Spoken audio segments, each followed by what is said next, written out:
Hello வணக்கம், இது உங்கள் சிவி ஜோன். சொல்லாமல் எப்படி இருக்கீங்க? இப்போ பார்த்தீங்கன்னா லைவில் வந்து ஒரு பயங்கரமான சம்பவம். அதாவது நாளைக்கு ஒரு பெரிய ஒரு பூகம்பம் இந்த பிக் பாஸ் வீட்டுக்குள்ளே வெடிக்க போகுதுன்றத மாற்றுக்கிறது கிடையாது. இது ஏன் வந்து இப்போ இந்த மாதிரி நடந்திருக்கு அப்படின்னா அதுக்கு காரணம் பிக் பாஸ் தான். இவ்வளோ கஷ்டப்பட்டு ஒரு 8 பேர் ஏதோ ஒன்று பண்ணி உள்ளே வந்திருக்காங்க. அதில் ஒருத்தர் வந்து டிக்கெட்டு ஃபினால வின் பண்ணி ஃபைனலுக்குள்ளே போயிட்டார். மீதி இருக்கிற 7 பேரை வந்து சரி நிம்மதியாக அந்த 2 வாரத்து காலத்துக்கு அடைச்சிட்டு போயிடுவோம் அப்படின்னு பார்த்தா அது எப்படி உங்களை நாங்கள் நிம்மதியாக இருக்க விடுவோம்னு சொல்லிட்டு இந்த 7 பேருக்கு மட்டும் ஒரு பயங்கரமான செக் வச்சுருக்காரு பிக் பாஸ். ஏன்னா உங்களை 7 பேர் அட்டாக் பண்ணுறதுக்கு 8 பேர் உள்ளே வரப்போகிறாங்க.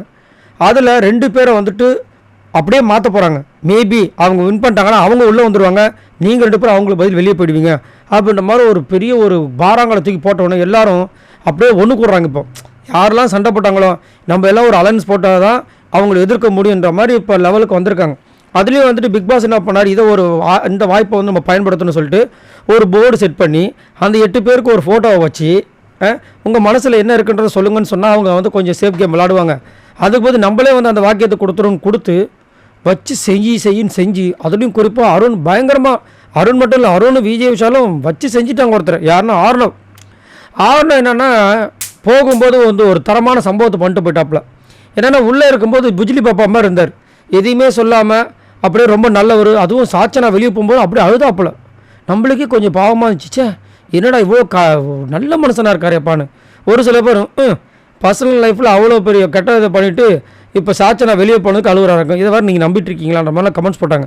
அப்போவே நம்மளுக்கு தோணுச்சு. அதே மாதிரி வெளியே போயிட்டு பேசினா பாருங்க பேச்சு, ஏன்ப்பா இந்த விஷயத்த நீங்கள் வீட்டுக்குள்ளே இருக்கும்போது பண்ணியிருந்தால் இன்னும் நல்லா இருந்திருக்குமேப்பா அப்படின்ற மாதிரி இருந்தது. ஆனால் ரொம்ப வன்மத்தை கக்கணும் ஒன்று அங்கே வந்து விஜய் சேதுபதி சொன்னார், வேண்டாம் போகும்போது எதுக்கு இது மாதிரி பண்ணுறீங்கன்னு. திரும்ப ஒரு வாட்டி வரதுக்கு ட்ரை பண்ணாப்புல நடக்கல. இப்போ வரப்போகுது அந்த விஷயம்.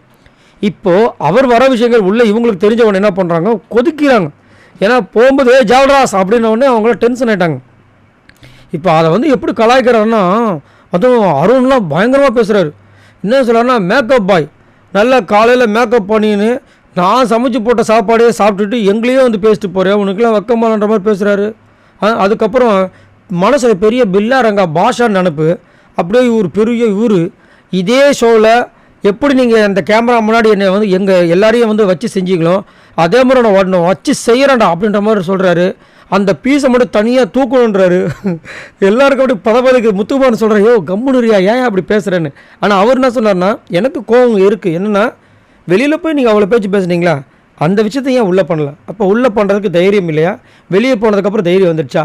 அதை நீங்கள் பண்ணியிருக்கணுன்றதை எனக்கு ஒரு வருத்தம் அப்படி மாதிரி சொன்னார். ஆனால் கடைசியில் ஒரு விஷயத்த சொன்னார் அருண்.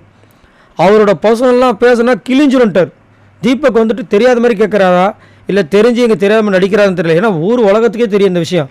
அதனால் தீபக் வந்து அப்படி இதனால தான் எனக்கு கொஞ்சம் அவர் சேஃப் கேம் விளாட்றாருன்ற மாதிரி அப்பப்போ சொல்லிட்டு இருக்கேன். ஆனால் அவருக்கு என்னென்னா இந்த பிக் பாஸ் தாண்டி ஒரு நம்மளுக்குன்னு ஒரு லைஃப் இருக்குது. இந்த ஷோவில் எல்லாத்தையுமே நம்ம காட்டுறோன்னு சொல்லிட்டு அதை கெடுத்துக்கூடாது. அதனால் மேபி அந்த சிங்கம் கூட சொல்லியிருக்கலாம், போதும் ரொம்ப ஓவராக எக்ஸ்ப்ளோர் பண்ணிட்டேன், கொஞ்சம் அடக்கி வாசி அப்படின்னு சொல்லிட்டு போனாருன்னு தெரியல. சரி, நீங்கள் உங்களோட கருத்து சொல்லுங்கள். நாளைக்கு ஆர்னவோட வருகை தான் இப்போ ஒரு பயங்கரமான பூகம்பத்தை வெடிச்சிட்டு அதான் நம்மளுக்கு கிளப்பியிருக்கு.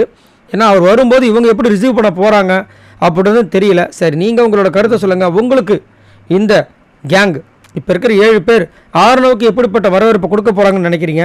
அதேமாதிரி ஆர்னவ் வந்தவொடனே யாரை வச்சு செய்வார்னு நினைக்கிறீங்க? மறக்காமல் கமெண்ட்ஸ் பண்ணுங்கள். பாய் நண்பர்கள்.